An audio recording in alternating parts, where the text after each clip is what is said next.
So hello guys, once again welcome back to another video. So right now I am at Syria port. You can see this is the Syria country.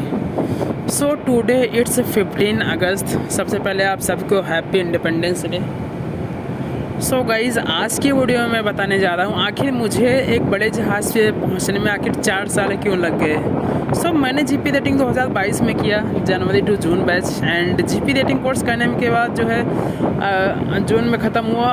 जून, जुलाई, अगस्त, सितंबर 3 महीने लग गए पूरे certificate को collect करने में, चाहे GP rating, चाहे SID and yellow fever, ये सारी चीज़ें डॉक्यूमेंट्स को रेडी करने में हमें 3 महीने लगे. एंड उसके बाद मैं जॉब को ढूंढना स्टार्ट किया. एंड जिस इंस्टीट्यूट से मैंने कोर्स किया था वहाँ से मैंने कांटेक्ट किया, क्योंकि वहाँ पे पता चला कि वहाँ पे जो है जॉब मिलता है, टग बोट पे जॉइनिंग हो जाती है. मैंने वहाँ पे कांटेक्ट किया, बहुत कांटेक्ट किया. इस चक्कर में मैंने दिसंबर हो गया. एंड उसके बीच में मैं दोस्तों से कांटेक्ट में रहा. एंड बहुत सारे जो 3-4 दोस्त थे वो जहाज़ पे चले गए थे. एंड उनसे मैं कांटेक्ट किया तो मेरा एक दोस्त जो है कांटेक्ट में आया, जो है बोला कि जो है आपको मेरे पास एक एजेंट है, वो आपको जो है जॉइनिंग दिलवा देगा.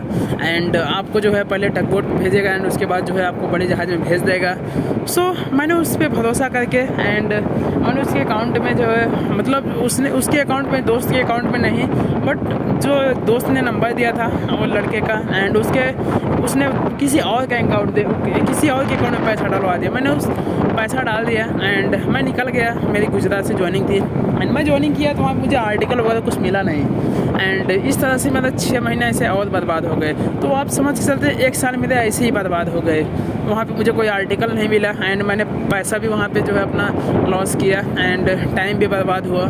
सो उसके बाद मुझे ओशियन स्पार्कल में ज्वाइनिंग किया एंड वहाँ से जो है मैंने 7 महीने 25 दिन किया. एंड वहाँ पे जो है मैंने इंडियन वॉचकीपिंग निकाला. एंड उसके बाद मैं मुंबई में चला गया एक बड़े जहाज़ को ज्वाइनिंग करने के लिए. मुझे लगा कि जो है मैंने बहुत सारे यूट्यूब पे वीडियोस देखा था कि जो है ये कंपनी में जाओ, बेलापुर जाओ, अंधेरी जाओ, पनवेल जाओ. मैंने वो हर जगह ट्राई किया. मैंने इस चक्कर में मैंने 5 महीने वहाँ मुंबई में बिता दिए, बट मुझे जॉब नहीं मिला. बट उसके बाद मैंने एक दूसरा ज्वाइन किया बल्क में, मतलब 5,500 GRT का था. एंड उसमें कोई पैसा वगैरह मैं नहीं दिया था. एंड वहाँ पे जो मेरी सैलरी थी बहुत कम थी, ये समझ के मतलब सैलरी 18,000 थी उस टाइम. एंड मैंने ज्वाइनिंग कर लिया. वहाँ पे जो है मैंने अराउंड 5 महीने के उसके बाद साइन ऑफ हो गया. एंड वहाँ उसके बाद मैं घर गया, दिवाली सेलिब्रेट किया. उसके बाद मैंने फिर से ज्वाइनिंग के लिए निकल गया. बट ये 5,000 GRT जो मैंने मारा ना, उसके पहले जो मुझे एक अच्छी कंपनी से ऑफ़र आया कि जो है उस टाइम जो है मुझे 35,000 रुपये दिए जा रहे थे. एंड उस समय मैंने पता नहीं मेरे दिमाग में क्या था, मैंने उस कंपनी को रिफ्यूज़ कर दिया. एंड मुझे मतलब सामने से ऑफ़र आ रहा था कि जो आप जो पहला जो है आप जो है एक सेलिंग करके आओ टग बोट पे, एंड उसके बाद आपको मैनिपुलेट दे दिया जाएगा. एंड बट उस समय मैंने टग बोट को देखकर रिजेक्ट कर दिया. एंड उसके बाद मैंने बल्क करियर ज्वाइन किया. बल्क करियर नहीं, वो ट्रांसशिपर था एंड 5,500 GRT का था. एंड उसके बाद मैं अराउंड 5 महीने किया एंड उसके बाद साइन ऑफ हो गया. एंड फिर मैं घर आया, दिवाली को सेलिब्रेट किया. उसके बाद मैं मुंबई निकल गया. फिर से मैंने यहाँ पे बहुत बड़ी गलतियाँ कर दी. फिर से मैंने 255 GRT का टग बोट ज्वाइन कर लिया. सो जब मैं ऑन बोर्ड हुआ, जब मेरी फ़्लाइट हुई, उस दिन से मेरे को 2-3 कंपनी से मैसेज आए. बल्क करियर था एंड स्मॉल टैंकर्स था. सो मैंने तब रियलाइज़ किया कि मैंने एक बहुत बड़ी गलती कर दी. सो मैं मलेशिया में गया तो वहाँ पे मैंने बहुत ज़्यादा कॉन्टैक्ट खींच दिया है. ये मान के चलो 1 साल. सो 1 साल मेरे ऐसे ही निकल गए. सो ये मेरी सबसे बड़ी गलती थी. मैंने सबसे बड़े GRT मतलब 5,500 GRT से मैंने 255 GRT मारी. ये मेरे लिए सबसे बड़ा, मतलब ये मैंने बहुत बड़ी गलती की थी. एंड मैंने मलेशिया में था तो मैंने वहाँ पे ये देखा कि से बहुत सारे कैंडिडेट्स हैं. मतलब 2-3 कैंडिडेट्स को मैंने देखा कि जो 2018-19 से सेलिंग कर रहे थे, मर्चेंट नेवी में काम कर रहे थे. एंड वो भी मतलब फिर भी 35-40 हज़ार रुपये कमा रहे थे. बट वो सबसे बड़ी मिस्टेक कर रहे थे, वो टग बोट पर काम कर रहे थे. बट उनके पास एक्सपीरियंस बहुत था बट उनके पास COP नहीं था. अगर उनके पास इंडियन COP होता तो शायद उनकी सैलरी जो है 80-90 हज़ार रुपये पर मंथ होती.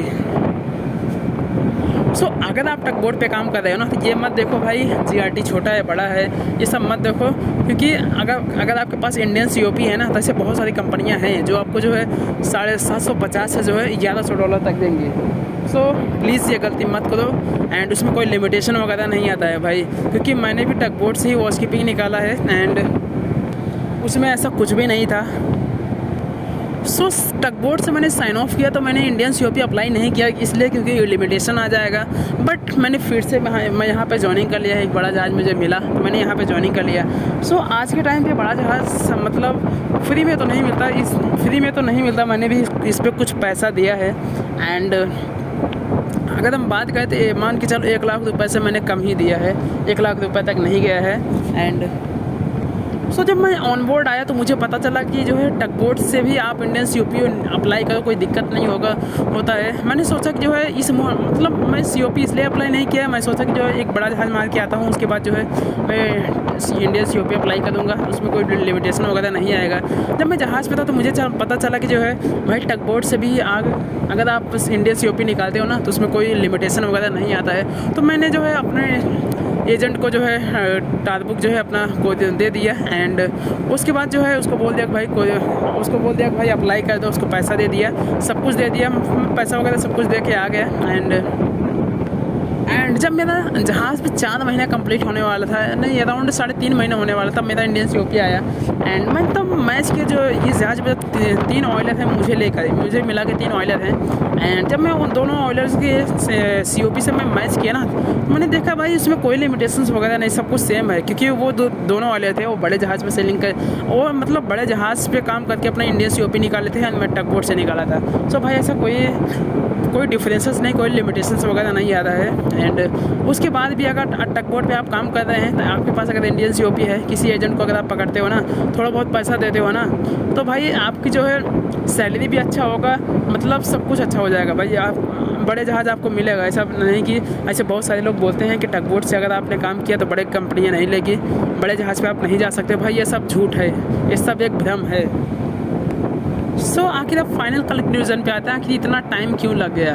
सो GP रेटिंग कोर्स करने के बाद भी मैंने मतलब 1 साल बर्बाद किया। एंड वो CP निकाला, उसके बाद भी मैं मुंबई में बहुत स्ट्रगल किया एक बड़े जहाज़ से चक्कर में। बट एक सही एजेंट नहीं मिल रहा था, एक अच्छा मुझे गाइडर नहीं मिल रहा था। मैं मुंबई में देखा कि जो है ऐसे बहुत सारे सीमान हॉस्टल में भी कैंडिडेट्स थे जो कि आपसे चीट करने के लिए भाई वहाँ बैठे हुए हैं, जो कि मैंने वहाँ पर देखा कि जो है ऐसे बहुत सारे लड़के हैं जो आप अच्छी बातें बोल के आपसे पैसा ले लेंगे और उसके बाद आपका नंबर ब्लॉक कर देंगे, आपसे मतलब ज्वाइनिंग के लिए जाएंगे एंड आपसे पैसा ले लेंगे, आपको पता भी नहीं चलेगा।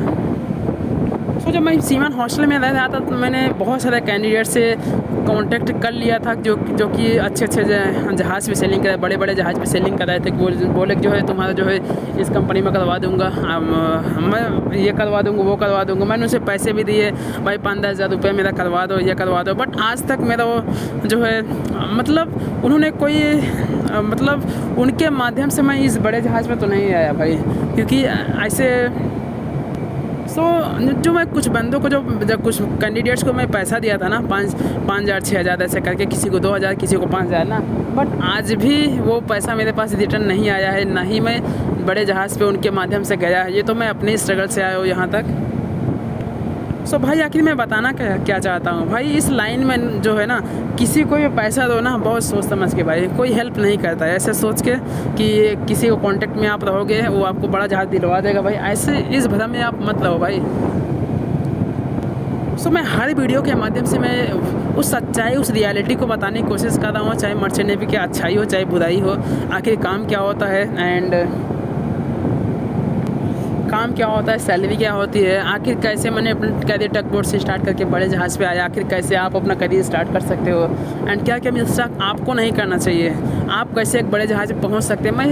मैं पूरी कोशिश कर रहा हूँ आपको उस सच्चाई, उस रियलिटी को बताऊँ, क्योंकि आज के टाइम पे यूट्यूब पे बहुत सारा वीडियोस आपको अच्छी चीज़ बातें मिल जाएंगी, बट मैं मैं इस वीडियो के माध्यम से मैं हर उस चीज़ को, सच्चाई को बताना चाहता हूँ। एंड सो इस YouTube का शायद यही मोटिव है, ताकि कोई भी बच्चा आए, अगर कोई भी कैंडिडेट मर्चेंट नेवी ज्वाइन करना चाहता है तो पहले उसको ये सारी चीज़ें पता होनी चाहिए, आखिर काम क्या है, सैलरी क्या है, क्या क्या स्ट्रगल्स हैं, ताकि उस बच्चे को कोई दिक्कत ना हो। सो प्लीज़ कमेंट में बताइए वीडियो कैसा लगा। मिलते हैं एक नए वीडियो में, तब तक के लिए धन्यवाद, बाय बाय।